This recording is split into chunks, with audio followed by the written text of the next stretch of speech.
In recent past, China has been very aggressive in its posturing, and has shown intent in expanding its spheres of influence. There has been several border incursions and standoffs. In this video, we have listed 5 weapons that India is deploying to meet the Chinese challenge. The weapons are listed in increasing order of impact. Number 5. India is buying 145 M777 guns at a cost of about $750 million from America's BAE Systems. The M777 howitzer, a towed 155mm artillery piece, is a successor to the M198 howitzer. It is manufactured by BAE Systems Global Combat Systems Division. Under Make in India initiative, the gun's assembly, integration and testing will be shifted to India.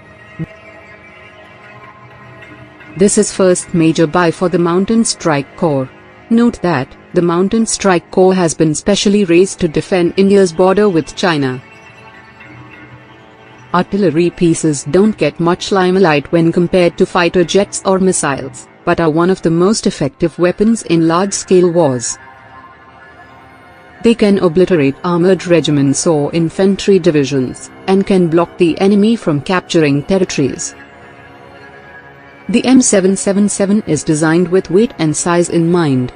It is lighter than any other 155mm howitzer, having a weight of only 4,100 kilograms. The lighter weight and smaller size allows the M777 to be transported by the C-17 and C-130J aircrafts, CH-47 helicopter as well as trucks with ease. Number 4. Chinese Navy has large number of surface ships as well as submarines. To counter this, India has acquired 8 P-8I Poseidon, and has approved further purchase of 4 more which will be delivered next year. P-8I is a customized export variant of the P-8A for the Indian Navy. The P-8 Poseidon is developed for the United States Navy by Boeing. It conducts anti-submarine warfare, anti-surface warfare, and shipping interdiction, along with an electronic signals intelligence (ELINT) role. It is equipped with Raytheon APY-10 multi-mission surface search radar, and many other sensors to detect surface and underwater vessels. It carries torpedoes, depth charges, SLAMER missiles, Harpoon anti-ship missiles, and other weapons for offensive intervention. Having a combat radius of 2,222 kilometers, it is ideal for patrolling the vast Indian Ocean region, and neutralizing enemy vessels. Number 3. BrahMos is the only supersonic cruise missile in the world. It is jointly developed by Russia and India. It has a range of 295 kilometers, and travels at speeds of 2.8 to 3 Mach. It can be launched from submarines, ships, aircraft or land. Its speed provides little reaction time to enemy air defenses. Guided by navigation satellites, its own inertial navigation system or independent radars, it can precisely hit its target. India has deployed BrahMos in 3 platforms, which are as follows. 1. Kolkata-class destroyers is equipped with BrahMos, and will be guided by very powerful MF STARS radar. 2. BrahMos has been fitted, and successfully fired from India's frontline fighter, Su-30 Mki. 3. Army is inducting a regiment of land-launched BrahMos, in Arunachal Pradesh, along the China border. Chinese do not have a defense against BrahMos. There is only one defense system in the world, known to have high chances of defending against BrahMos, that is, Barak 8, which is jointly developed by India and Israel. Number 2. INS Arihant is the lead ship of India's Arihant class of nuclear-powered ballistic missile submarines. The 6,000-ton vessel was built under the Advanced Technology Vessel Project. It is India's first nuclear-powered submarine. Construction of 3 more submarines of this class is also underway. It has 4 vertical launch tubes, which can carry 12 smaller K-15 missiles, or 4 larger K-4 missiles. K-15 is a nuclear-capable submarine-launched ballistic missile with a range of 700 kilometers. K-4 is an intermediate-range nuclear-capable submarine-launched ballistic missile having an effective range of 3,500 kilometers. India currently possesses the ability to launch nuclear weapons from land and air. Our Arihant, armed with K-series missile, will complete the nuclear triad with the capability to launch nukes from sea. This way India will have a very reliable second strike capability and deter China from any misadventure. Number 1. Agni-5 is an intercontinental ballistic missile developed by the Defence Research and Development Organisation, DRDO, of India. Though the reported range of Agni-5 is 5,800 kilometers, it is widely believed that Agni-5 has a range of 8,000 to 10,000 kilometers. Even with stated range of 5,800 kilometers, it can hit most parts of China. It carries a 1.5-ton warhead, has a speed of 24 Mach and accuracy of less than 10 meters. Though exact details are classified, it is widely speculated that Agni-5 feature multiple independently re-entry vehicle (MIRVs), with each missile being capable of carrying 2 to 5 separate nuclear warheads. It is India's most powerful deterrence against any Chinese aggression. Above the clouds, high in the Himalayas, the old Silk Road climbs through 14,000 feet to the Natula Pass, where 2 immense nations meet. It's here that India comes face to face with China. 40 years ago, they fought a fierce frontier war. Now, finally, the border is reopening for trade. Symbol of epic change in both countries as they dash for growth and new riches. India and China together will shape much of this century for all of us. But who will be the winners and losers as they race each other to the top of the world? I'm setting off on a journey through China and India to watch the race unfold. First Shanghai, and the Chinese sprint from the very start. Welcome to Takeoff Factory. The airport train pushes through 430 kilometers per hour, 270 miles per hour, for a mere 8-minute journey. Impressive, undoubtedly. Vitally needed, hardly. But this train is a political statement. Be amazed, be very amazed by China's rise. Once China decided it wanted the fastest train in the world, there didn't need to be any public discussion. This isn't a democracy. In a one-party state, what the government wants, the government gets. The train seems to shout to the world, "We're overtaking you all." Arriving in India is a very different story. This doesn't immediately look like a country on a dash for growth. A taxi in Mumbai, the country's commercial capital, gives me far too much time for a close-up view of slums and jams. Most of India's roads are hopelessly inadequate, part of a lousy infrastructure. But what's holding India back? Partly it's the need to persuade people in overcrowded areas like this to move out of the path of modernisation. They can't be forced out of the way. It's called democracy. But how does it look to those creating the new wealth? Hi. Nice to meet you. Good What do you to- think would suit me? I can do all kinds of shoes. I like these ones. These Yeah. are really smart. In Shanghai, Billy Wang's handmade shoes tell a powerful tale. Billy took me to his small factory, a tiny but thriving part of China's manufacturing boom. His workers copy from photos their customers' favourite shoes. It's all imitation, not innovation. The business is expanding very fast, like all Chinese manufacturing, and Mr. Wang certainly doesn't question China's system, which helps make him rich. I'm just a shoemaker. I just worry about my shoes. Nothing else matters to me. I just want to make good shoes. How much does your business and your future success depend on China's government?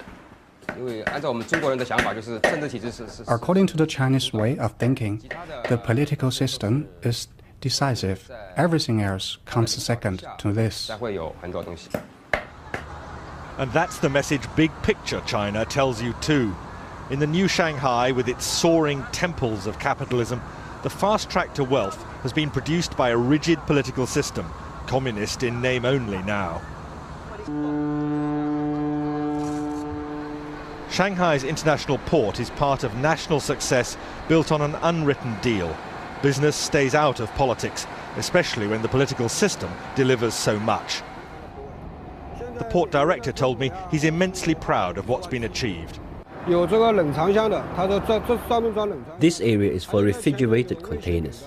Over there, those are for hazardous materials. Most of these are for normal dry goods. This whole port was built in 1990. Every year, we're growing by 25%.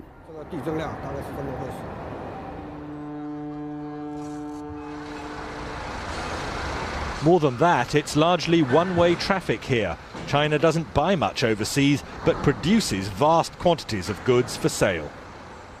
China's achievement is simply staggering. Single-minded, one-party government making clear decisions which mean that China dominates the export world. It's staggering to watch this. Containers coming on and off ships simultaneously, most of them coming into China empty, most of them going out crammed with Chinese exports. This isn't something that should worry just India, it worries economies across the world. A huge trade imbalance. Basically, we have a lot of construction going on right now just before the monsoons. But in India, young risk-takers are not dismayed by China's success. The story of Tarun Tadani in Mumbai is typical. All our designs are basically finalized. Tarun is a man in a hurry to share in India's consumer boom, happening now. Tarun, still only 22, cut short studies in America to create this fashion accessories business.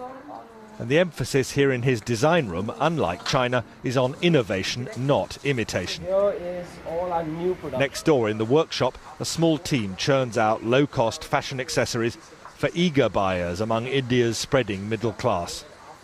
Tarun insists India's cheap labour, combined with superior design skills, make a winning formula. We never copy directly. We spend so much time, consistently trying to make new products, new designs, new things out there, finding new trends, just keep developing in new styles. So is this an exciting time to be doing business in India? It's an exciting time because you can see things happening, India is moving very fast, but it's like a boat. But if we can sail or we can even sink. I can't speak for the future, but I can definitely say it is definitely bright. It's a good path, and I think we are on the right track. And big picture India? Well, that stress on skills drives heavy industry too. Here at Mukand Steel, they can't compete with China's bulk, bog standard production. Instead, they make only high-value specialist steels, meeting Europe's most exacting standards. I'll tell you, life does not get hotter than this.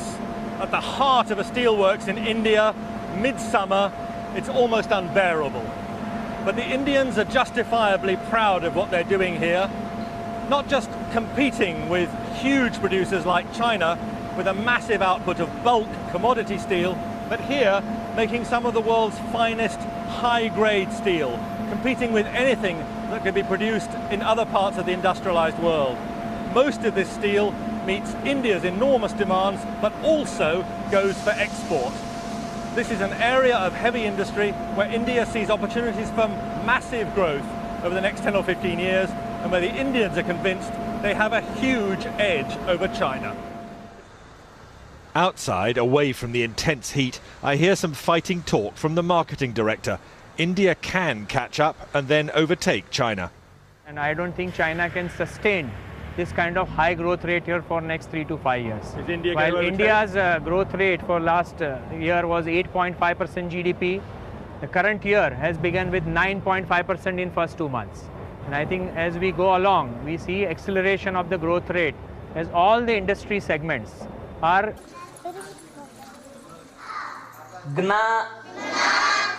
And fighting poverty means giving children skills which could lift them to jobs inside India's urban-led boom.